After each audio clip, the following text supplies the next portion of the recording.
एक पुरानी बिल्डिंग जिसके दीवारों पर दरारें आ चुकी थीं। उसके सामने बड़े बड़े पेड़ थे और वे पेड़ों की डालियां हवा से जोर जोर से हिल रही थीं। बाहर पीली स्ट्रीट लाइट की रोशनी में एक सफेद बोर्ड रात में जुगनू जैसा चमक रहा था। उस पर लिखा था गर्ल्स हॉस्टल।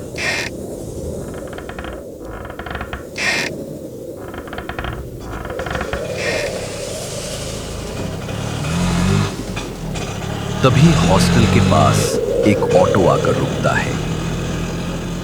थोड़ी देर में उस ऑटो से एक लड़की उतरती है। उसके साथ कुछ बैग भी थे। उस लड़की का नाम साक्षी था। वो वहां रहने के लिए आई थी। साक्षी गेट खोलकर हॉस्टल के अंदर चली जाती है। अंदर जाते ही रिसेप्शन पर कोई नहीं था। वो वहां रखी हुई टेबल की घंटी बजाती है।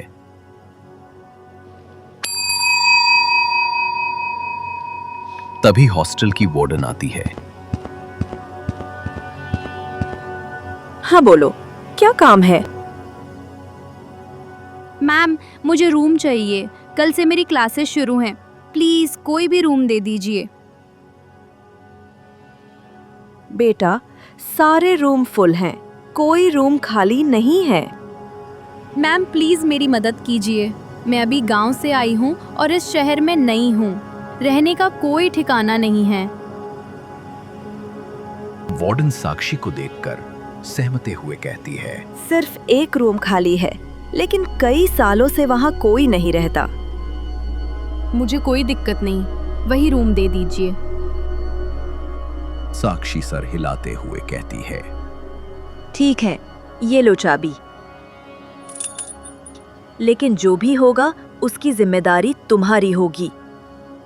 साक्षी चाबी लेकर रूम की ओर जाती है। तभी दरवाजे पर खड़ी एक लड़की की आवाज आती है, उस रूम में मत रहना। पर साक्षी उसे नजरअंदाज करके अंदर चली जाती है। साक्षी कमरे को देखती है। कमरे की हालत बेहद खराब थी। सीलन से भरी दीवारें, टूटा हुआ आईना और पुराना पंखा। साक्षी लाइट और फैन चालू करती है। पंखे से आवाज आने लगती है। सामने एक बंद खिड़की थी, लेकिन उसके कांच टूटे हुए थे। वहीं से हवा अंदर आ रही थी और फटे पर्दे हिल रहे थे। यही है वो भूतिया रूम? कुछ नहीं है, लोग बेवजह डरते हैं। चलो, रात बहुत हो गई है, अब सो जाती हूँ। साक्षी लाइट बंद कर सोने लगती है कि तभी आईने में एक परछाई झलकती है। कौन है? साक्षी डरते हुए पूछती है। तभी बुक रैक से किताबें अचानक गिरने लगती हैं। वॉशरूम का दरवाजा अपने आप खुलता है और रोने की आवाज के साथ एक परछाई नजर आती है। साक्षी ये देखकर डर जाती और कंबल ओढ़ लेती है। थोड़ी देर के लिए पूरा सन्नाटा हो गया। जैसे ही साक्षी कंबल नीचे करती, हवा में सरसराहट होती है और एक आवाज आती, साक्षी, साक्षी, साक्षी, साक्षी। कौन है? क्यों दरवाजा खटखटा रहे हो?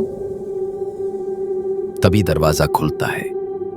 साक्षी बिस्तर पर ही थी। कोई है? कोई जवाब नहीं आया। तभी उसकी नजर पास पड़ी टेबल पर जाती है।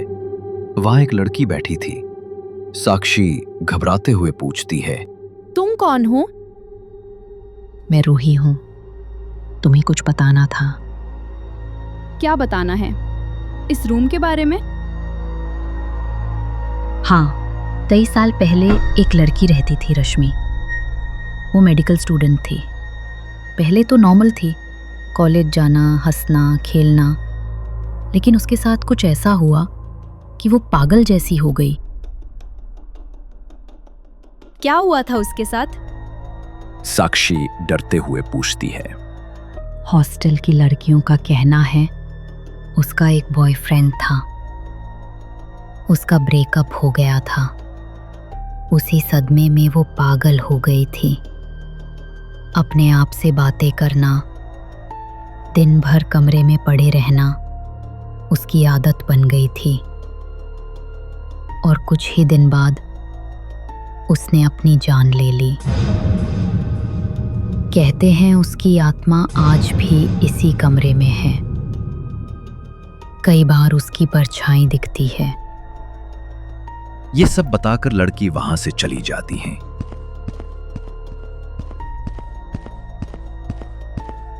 तभी टूटी हुई खिड़की से तेज हवा अंदर आती है और एक आवाज सुनाई देती है, रश्मि, रश्मि। कमरे की लाइट टिमटिमाने लगती है। तभी सामने रखे आईने में रश्मि का चेहरा दिखता है। उसकी आंखें लाल और बाल बिखरे हुए थे। दरवाजा अपने आप जोर से बंद हो जाता है। ये मेरा रूम है, तुम यहाँ क्यों आई हो? कौन हो तुम? सामने आओ। साक्षी डर के मारे चिल्लाई। तभी रश्मि की आत्मा सामने आ जाती है। बचाओ, मदद करो, हेल्प, हेल्प। ये आवाज उसी रूम से आ रही है। हॉस्टल की लड़कियां कमरे के बाहर आ जाती हैं। दरवाजा जोर से बजने लगता है। अचानक दरवाजा खुलता है और साक्षी बाहर भागती है। साक्षी, इधर आओ।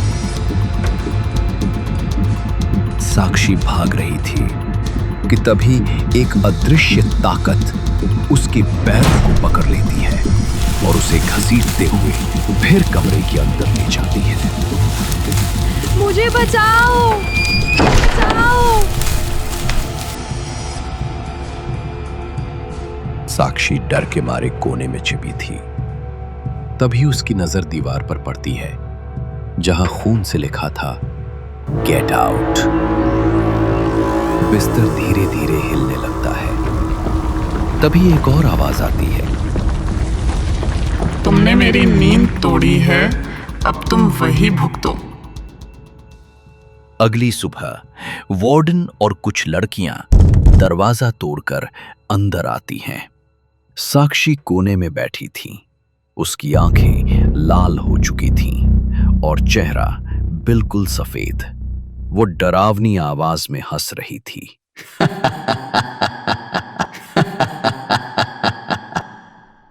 फिर से एक और लड़की।